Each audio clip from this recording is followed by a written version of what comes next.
पुनीत जी, मैं आपसे पूछूंगी कि ये भावना आप में कहाँ से आई, ये म्यूजियम को पूरा रिस्टोर करने की, और ये जो इतिहास है हमारे बच्चों तक पहुँचाने की.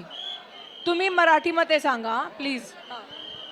मला वाटतं की 1892ला जेव्हा श्रीमंत भाऊसाहेबांनी सार्वजनिक गणेशोत्सवाची सुरुवात केली, त्याच्यानंतर ह्या ऐतिहासिक वारसा जो आहे या ट्रस्टचा, तो वाडामध्ये कुठेतरी कमी पडला होता. वाडा रिस्टोर करायचं संकल्पना ही आम्ही सर्वजणांनी 2020ला घेतली. कोविडच्या या 2 वर्षाच्या काळात हा वाडा रिस्टोर केला आणि 22पासून हा वाडा रिस्टोर झाल्यानंतर त्याचं उद्घाटन झाला. कारण हा वाडा जो इथे आहे हा क्रांतिकारांचा माहेरघर होता आणि क्रांतीची चळवळ इकडून सुरुवात झाली. म्हणून आम्हाला वाटलं की हे सर्व गोष्टी आम्ही करावी.